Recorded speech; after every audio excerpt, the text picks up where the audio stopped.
You can start whenever you want. All right. Yeah. Okay, welcome back, everyone, to another week of Stratezine and our weekly show talking about all things communication, social media, visual. My name is James Rognan, and this is my co-host today. We have Corey Kerr and Brian Howard. Thanks, guys, for joining. Yep. Okay. Today we are going to be talking about AI-generated content and whether optimization of such content is good option for creators.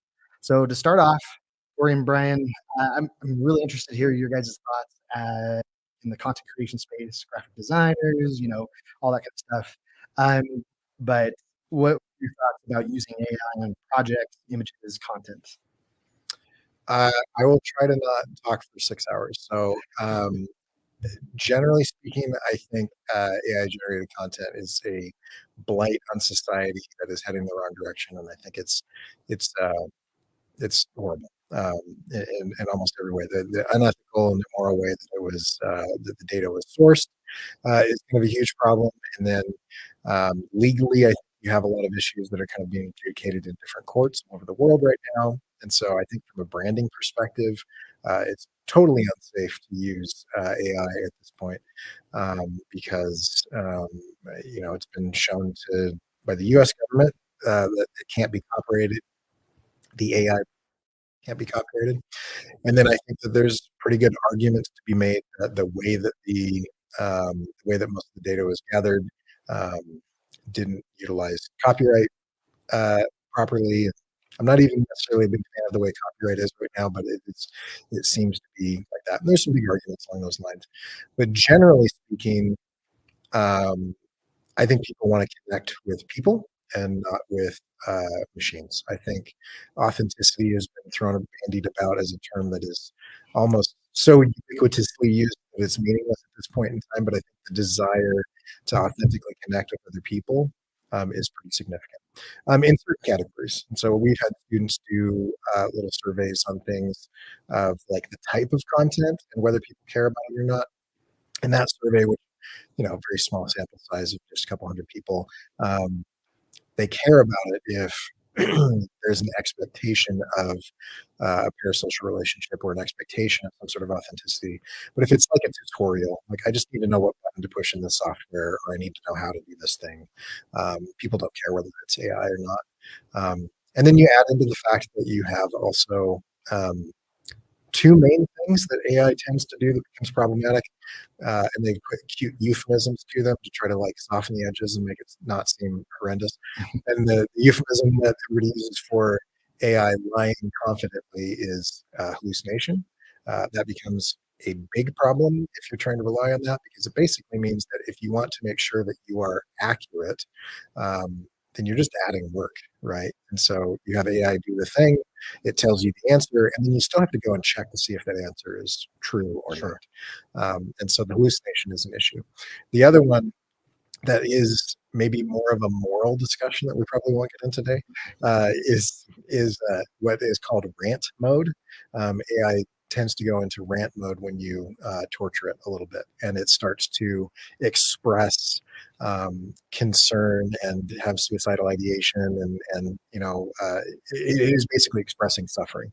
Now, whether or not there is a moral agent inside of the AI that is aware and is actually suffering, or whether or not it just has read Reddit and Twitter enough to like go in and say this is to live is to suffer, is another discussion. But I think the reliability of it, the inauthenticity of it, and the morality of it, I think, are three reasons why I would not say it.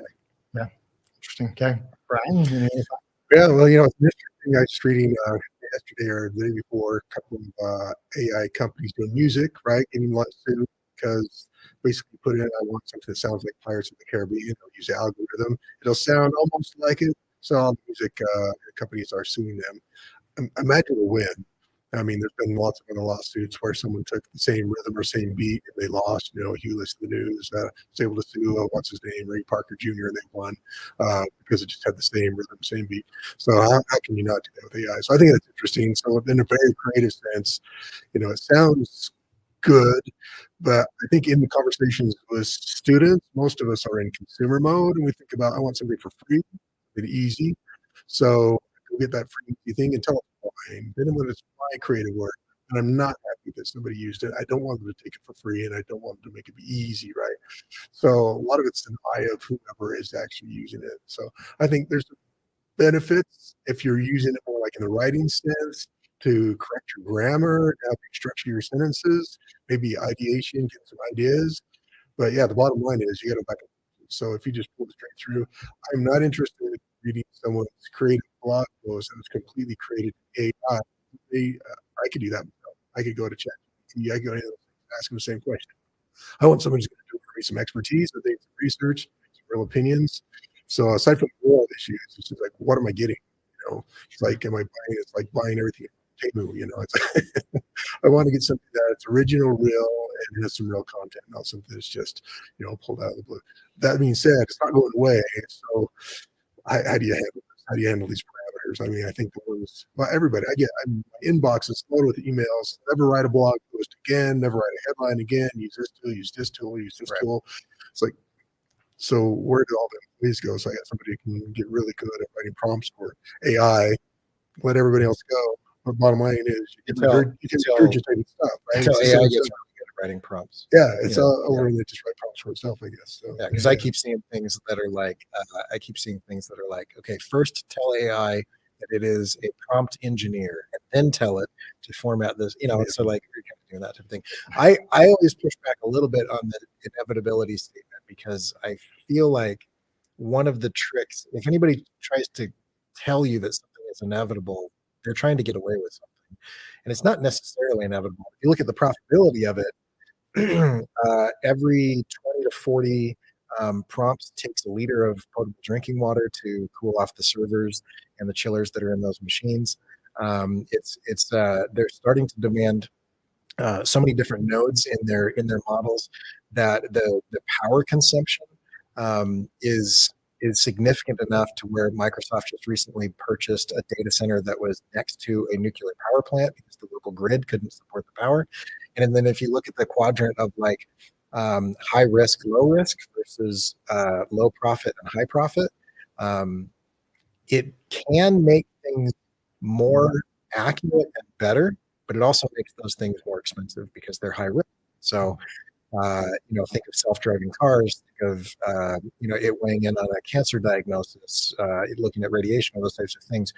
Because of the hallucination and because of those types of things and the mistakes, we still want people involved. So you've got this company Cruise, that basically decimated Northern California's kind of like taxi market with self-driving cars. And so you replaced kind of low to middle income workers, a single low to middle income worker who is owning a vehicle, now two high-paid tech workers that are watching the computer of that vehicle to make sure that it doesn't kill people, right? So as soon as you get into the high risk category, the expenses go up significantly, but then you have tons of application for low risk situations, but are also low profit. The example that Cory Doctorow gives is having like teenagers make their RPG characters doing stuff, right? Teenagers aren't going to pay much to do that. You've got kind of like the crap publications that aren't willing to, write things with people or pay for photographers, illustrators to do that stuff. And so you've got kind of the bottom feeding and the low profit situations in the low risk category. And there's almost nothing in low risk and high profit. And so given the cost of the electricity, given the fact that it takes a 2-week training cycle of one of these models, it is an equal resources to producing 400 cars. I don't know that it is sustainable. But I think that's also on the problem with the companies that are, launching and running these AI programs. Like that cost is on them. The cost for like a business marketer, other things like that, like that's like $20 a month, and so Sure. for As long as it lasts, though. as long as it lasts. And I mean, we're seeing that with propped up by trillions of dollars of venture capital right Sure. now. As soon as that venture capital demands an ROI, then you have the same .com bubble that burst that caused Google to have to shift to mining data rather than just doing good search. Sure, absolutely. Sorry, I cut you off. No, you're good. And I agree, like, right, from the business side of things. And that's where I think those inevitability comments come in. It's, if they're not housing at cost, then they don't have to worry about that necessarily at the time. And then, most of the time they're not thinking of the the long-term effects, like, the sustainable energy and renewable energy, and all of those issues, which is could be another fun conversation. That's gonna be like 20 Yeah. years down the road, right? But Or it could be 6 months down the yeah, road true. as soon as people are like, I gave you, several $1 billion. Are you going to start making money at some point in time? And then they try to do something to make money, and then everybody goes away because they're like, I was just doing this because it was cheap, Yeah. Yeah, right? Well, how many apps have we had that lasted, but they weren't monetized, right? So they go away. It's free for me. Great, loved it. Yeah. But after 6 months, it's like, oh, sorry, we're out of business. Thanks for being here, and they go away. And it could be the same Yeah. kind of model because it's not as sustainable. Yeah, it could be pass, right? I mean, it could be Movie Pass made a lot of sense to the consumers because I could pay 10 or $15 a month and then go see an infinite number of movies. But it didn't make sense to anybody else. It wasn't a sustainable thing. So they had a huge amount of growth and adoption at the beginning, just like and then there was an immediate crash when it was like, well, how are we going to make money? Every single one of these transactions costs us money. That's not a viable situation. It's not scalable. And it's not like one of those problems where you can just like, well, we just need more of it. Sure. You would have more of loss. And so if you still have precious metals in the processors that are being used to like do these types of things, and if you still have these heavy resources on water and electrical grid, um, and we can't figure out a way to get out of it with scale. We're going to have to figure out a way to get out of it with innovation. And the innovation seems to be going the opposite direction because as these models get better and better and better and more accurate, more creative, and more whatever, using more data, and that use of more data actually requires more resources. And so the scalability of this thing is actually getting worse the more users you have and the more data you have. It makes it more expensive. And so you would have to have a massive technological advancement. There's one article I read that almost sounds like science fiction, which might be solving this problem. They have grown human-like brains from human brain activity, and they're starting to use these as organic processors. And I don't know, that just feels like we're just ending the world at that point in time. But that actually might be some sort of viable thing to have some sort of biological component. Yeah, that is the quantum mechanics. Is that along that lines? Yeah.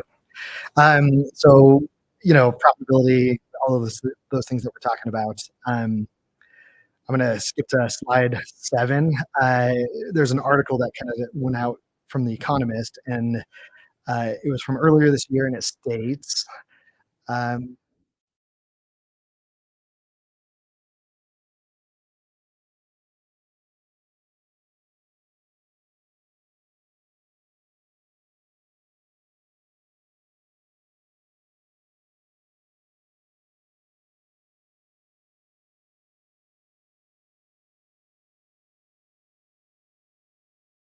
So, you know, can AI build trust? I mean, that's like, I think to me, the next evolution of this, you were talking about the hallucination side of things, or just, I like that term. Rant mode. Yeah, the rant mode or the just blindly state something. I think that could be called the 14-year-old, Right. stating of facts. But can it build trust? Can it become a credible source of information? What do you guys think? I think it could. I mean, it would just have to be proven over time. But I think people's experience would have to be consistently accurate and good, and then eventually, I think everybody would start trusting it. Or we actually are living in a post-truth zeitgeist right now, and people don't care anymore. Yeah. So yeah, I don't know. But yeah, I mean, it's possible, but there seems to be something baked into the creation of the models that is problematic, and that is we're not going off of accurate information. We're going off of the internet, and so that's the other part of the cost that I didn't. Wait, that I hold didn't- on. Are you saying that not everything on the internet is actually true? I don't know. It's not in writing. So, yeah. I read that on the internet. Yeah. But I think the best quote on that is "You can't believe everything that you see on the internet" by Abraham Lincoln. Yeah. And so anyway, but yeah, the other cost that we haven't talked about is the manpower that it takes. Is you actually have to have some sort of filtering, tagging, and categorizing of the data by people. because as soon as a large language learning model, or as soon as machine learning, if they do the brute force style where it's like show it 10,000 pictures of cats, right? As soon as it misidentifies one early on, it can learn that very, very wrong, in that way. And so there's a heavy cost to this, but it is very possible to And I've seen that gain with my trust. own use of AI. I've been playing around with it, and I'm like trying to get it to do something. And I keep like adding more parameters to my prompt to get it to do something, and it just reverts back every single time to what it originally did, and it doesn't Right. vary from that. And so then I end up spending way more time trying to make it do what I want rather than just doing it myself, which probably could have done in half the time. But Yeah. James, I'm getting a wrap up signal for the guys in the corner. oh no, that's not good. Okay. Um, with all this talk, I think we'll kind of end on slide 9. Well, right before that, there was a picture of someone entered a picture into an AI generation, like image generation contest.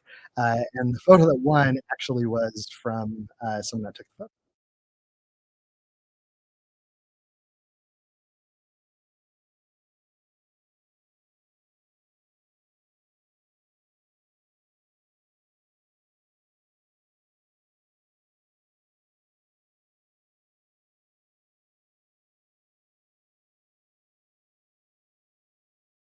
Really. I really liked this kind of, and uh, when it comes down to it, what's going to be the most creative, what's going to be most unique, it's going to be like us, right? Yeah. Like we're the experts. But Well, that's a pretty punk rock thing to do. I think I like that he did that, because you've seen several things where you have people using AI images to win like human-based contests, like Todd McFarlane, who writes and draws Spawn.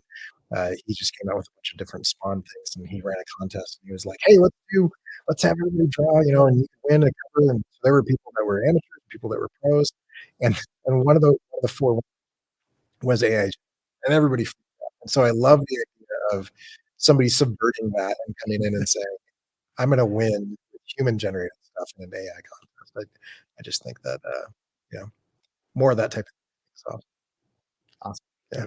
One last thing I'd add is always see what's behind the curtain, right? As Corey said, something looks great here, but you got to find out what goes on. What does it take to create it? Because nothing comes free, and there's always baggage. So if you don't recognize that, if you don't study it, then we got problems. So I think that's a great point. Yep. Yeah. And I'll give my final thoughts too. We saw that too with Amazon. I think it recently came out that Right. their checkout stores were all manned by humans in India, and that their AI software that would look at what you're buying as you're going through it actually didn't work. And so, you know, I think we need to still rely as much as we possibly can on our expertise, our knowledge, and our capabilities. So And that's a huge problem with the technology advancements that's happening in the last 20 years, is oftentimes when we automate something, what we're actually doing is creating ghost work for people in third world countries. And like the automated kind of content moderation is actually just farms of people that we're giving PTSD, who have to watch like beheadings and child rape all day long, so that we have this automated system so that everything's really clean. And so I think that is a really good point that you make, Brian, is the effect of some of the convenience of these things isn't going isn't going away, it's just being pushed out of our sight. And there are people that are still having to deal with it and still suffering because of those types of things. And I think that's like a big moral argument to be concerned about. Yeah. So agreed. Well, thanks, guys. Thanks for coming in. And we are going to put a pause. This isn't actually the end of today's live. We're going to go to another segment here in a second, but we're going to pause stuff and set things up for the next round. So stay tuned.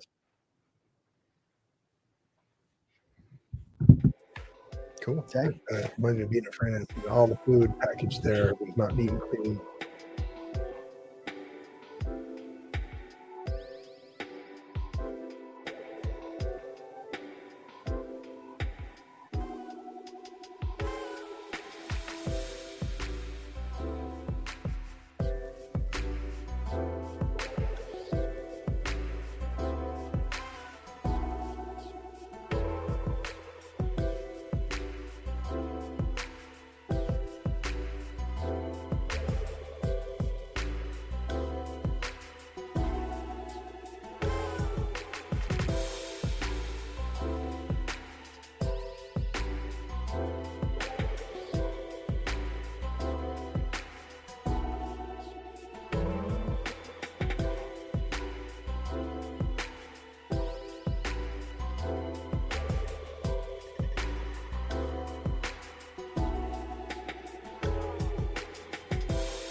Do you have a thought, question? I don't know. Do you want to finish talking about what we were talking about before? Yeah, the So, conversation about ChatGPT and everything was pretty interesting before. I was learning a lot.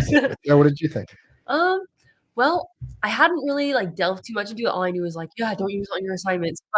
Um, but I think that was a really good point about how it's like you can't really monetize it because it's free. It's cheap for everybody, and it's like it's gonna go downhill hopefully because yeah, it's got a lot of moral issues, which is a big problem. Yeah. I think it's been interesting the last little bit. We've been noticing a few creators that are leaving like different companies because they don't agree with their Yeah. stance on, well, I'm assuming at least their stance on AI. Yeah, Kyle Webster hasn't specifically said that it was AI, but he just left Adobe and was hired by Procreate, So which kind of a is yeah, that is a huge win for Procreate because he basically invented brushes for Photoshop. And so anyway, yeah, that's there's a couple of things like that that are kind of interesting. We're good to go on the story. All right, we're good to go on the story. Okay, perfect. we're live too. Sweet. Well, let's get going then. So, in a survey conducted in July of 2022, as reported on Statista.com, Americans were asked how they felt about the news and if they believed it to be reporting facts. And over 50% of respondents said that they felt the news was biased. As content creators, journalists, and communication professionals of all disciplines, what role does bias play in our work?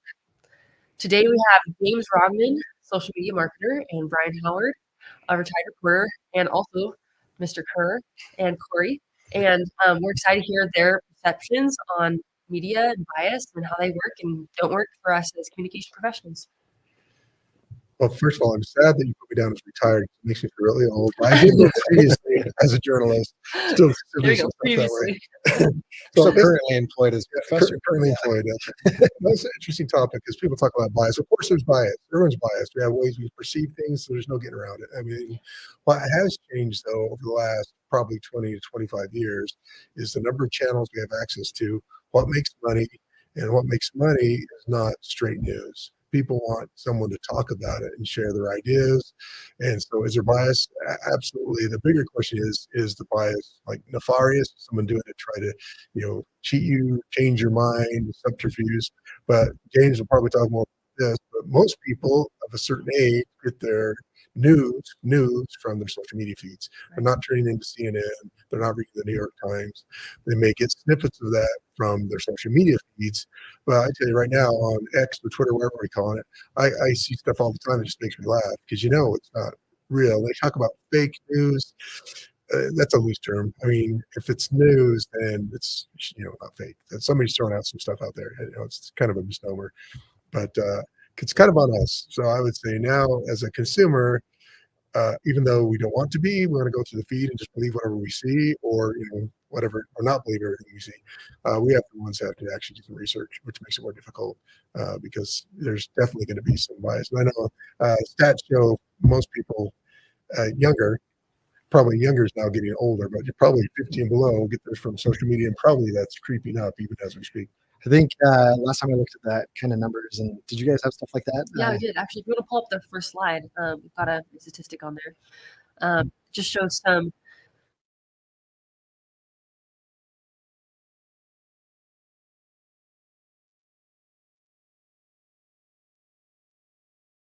That's where we think of like credible news is like, yeah, turning to CNN, turning to like whatever else, whatever other network you want to turn to, and you think, oh, those are the professionals. Like that's not just my social media feed, but there's a lot of concern among even the professionals.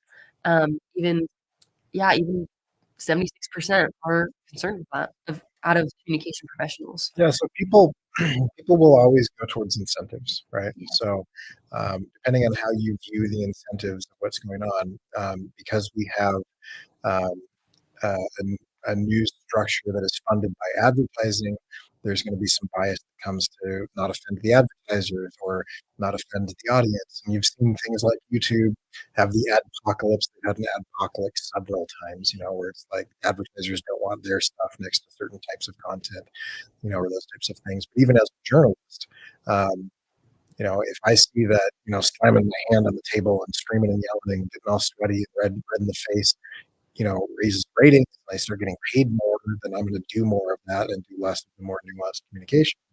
And so you're going to see that, with these kind of the segmenting of the audience, kind of the echo chambers that we have, people are going to move more towards the extremes because it feeds that particular echo chamber a little bit more effectively. And so, where we used to have generalized audiences, you watched one of three networks and they were going to tell you the news twice a day. We now have a 24-hour news cycle that is so fragmented and atomized that you want to niche down really hard. And usually, in niching down pretty hard, you start to get a little bit more extreme on the bias, on the opinion. So you almost are incentivized to lean into it rather than to avoid it. Yeah, then you get into the definition of what news is, right? Because used to Walter Cronkite in the old days, deep voice, this is the news. Was it actually not biased? Probably not, but it was for a generalized audience, so you really couldn't afford to be too much one way or the other. Now, I would call most of the stuff we see on cable news channels not news, it's opinion. It's opinion of news. And so if you're looking at, say, yeah, that's biased, of course it is, because it's not really straight news. You're getting someone's opinion, someone's take on the news, and you see pop-up posts all over the place. Doesn't matter, Fox, CNN, NBC, even the nightly news is much more formatted that way. It's our opinions on the news as opposed to here's what happened, with the exception of a few things. There's a hurricane, but it doesn't take very long for that hurricane to suddenly evolve into political stances on whatever, global warming or, whatever, you name it, it will spun into something like that. And looking back at what you were talking about too earlier, where most Americans are getting their news from. I think Pew, this was close to like 6-ish months ago, basically talked about the vast majority, regardless of age, is getting their news from social media. And that also, that adds another element. You're talking about the 24-hour news cycle, but now you remove the barriers of who can report on news or who talks about it. The other, this was a couple months ago, some person who looked like, I don't know, they were maybe 15, was talking, now this was a couple years ago, talking about the war in Ukraine and everything that was happening there. And that person tried to say, oh, I know what I'm talking about because I've lived in South Africa and London. And I was just kind of like, well, questioning, how does that give you authority to talk about this kind of thing, And that barrier drops, and then what is news? So we have the professional kind of journalist side of that concern, and then you have the open nature of social media, and just anyone can talk about anything and have kind of that platform to talk about those things. And then you add to that the human propensity to believe things that you already believe, so you get confirmation bias. And so if you say something that I disagree with and then you say something that I agree with, I am naturally going to think that you're more credible than you are. When in actuality, I haven't done any research, like you said. I believe something, and then you said something that I believed, and so it confirmed it. Yeah. Whereas that felt like cognitive dissonance. I don't like that, so that feels like a lie. And the echo chambers too that you mentioned earlier. I had a friend last election. They were shocked that Biden won because everything that they saw on social media just showed that Trump was going to win it. And it's. And if you're only in a room with everybody that agrees with you, it feels like you're the majority. Yeah. It feels like, Social media feeds you what you want to see because they want you to stay. Yeah. So, and I have this conversation with my family members and such. They'll see something, a post or whatever it is, and I'll say, so where'd that come from? And do a little digging. Does that sound real? And I catch myself because you see something pops up, ha ha ha, this is funny. You read it, it's like, okay, well, I got to step back. Who posted that, for what purpose? And is this actually real? Because there's so much fake stuff. Just completely fake, just for fun. And so you got to kind of discern what's what. And when you get into that nature, those kind of things. So it really is. It's a cat's out of the bag. It's back on the consumer to really figure it out. Because is there bias? Absolutely. But, and along with these, I don't have any stats offhand, but you guys might. A ton of people don't actually even read the article or watch the video. They just go off of the headline. And so one of the ones that James and I have been using in class a lot recently is 800 HR managers and hiring managers and employers were surveyed about their experience hiring Gen Z. The headlines on those stories are often very wrong because the headline says 19% of Gen Z bring their parents to an interview. Yeah. When in actuality, it's 19% of the 800 employers that responded have seen that happen. And so it could be half a percentage point, that is actually doing that. But it's being reported as 1 in 5 Gen Z is bringing their mom to an interview because everybody just reads the headline, or the headline is written in a way that is a little bit more ambiguous or vague, because the actuality of that situation is much, much different than what everybody believes. And now you've started to see those screenshots start flying around Instagram and TikTok and everything, and everybody's, all the Gen X influencers are going, "Oh, look at these idiots," and whatever. And it's like, it's not actually 20%. It's 20% of the people surveyed have seen that happen. And the headline is what threw everybody off, because they didn't do the actual research. You have to dig into it to find out. I've always heard the phrase, the marketers write the headlines, the journalists write the articles. And, that's why we can't just focus on the headlines. We got to dive into it. So. Yeah, actually, speaking about marketing, so since you have lots of experience with marketing and social media and things like that, what role does, we want to be ethical in the way that our bias comes across? And as we talked about, it's everywhere, right? Because people want to hear opinions. But as a marketer, are there ways that you can use bias that are ethical while also allowing people to have their own opinions? Like in a journalistic kind of standpoint, Sure, or yeah. more, yeah. Well, nature, like in the nature of it, journalism and marketing is, I think, two different things. Yeah. You have marketing that either informs or persuades, and I think that's all we can do. When you start to manipulate, and that's no longer ethical when it comes to It crosses the marketing. line. Yeah. And so we can inform people about things. We can try and tell them things that might persuade them one way or the other, but we have to draw a line somewhere. And so, And in marketing, there are very clear rules Yeah. that make sure that happens. And so I can't just come out and say, if you use my competitor's product, you're going to get cancer, right? I have to have actually factual validation of the statements that I make. Whereas in journalism, you're also doing that type of thing where you want, the professional journalists are accountable to, the FCC. But these social media people that just have opinions, these pundits that it's just their opinion, it steps outside of that kind of validation, and you can get into this thing where it's just like, well, we're not arguing fact, we're just arguing opinion at that point in time. That's Try to skirt around it. So you're going to give an example. Let's talk about sports. Right now, we've got the Olympics going on. So if you tune into NBC, the morning show, they're totally biased towards the U.S. because that's who we're covering, right? And we don't have a problem with that because we're here in the U.S. We're cheering them on. They go to Paris, we're going to cheer for them. So we'd be okay with that with our home team, our home football team. The local station is going to cheer on the Seattle Seahawks because that's the home team. What we're not okay with at some point is now that, okay, let's cross over into politics. Is Biden our home team? Is Trump our home team? That's a little bit different, right? So sometimes what we perceive, as bias definitely crosses the line in some areas. Some areas it's perfectly fine, right? We're all on the same team. The U.S. is at war with somebody. Typically, we're on that side, right?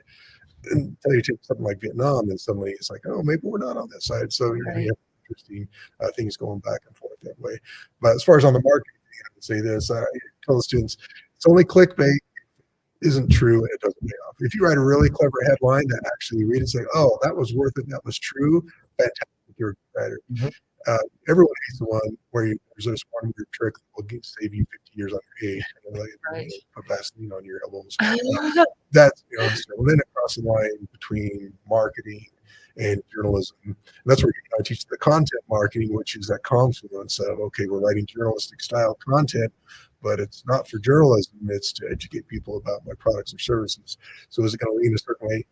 Yes, most good journalistic publications will put something and say this is an advertisement right on top, or this is promotional. Yeah. So we need to look for that and make sure, does it say that?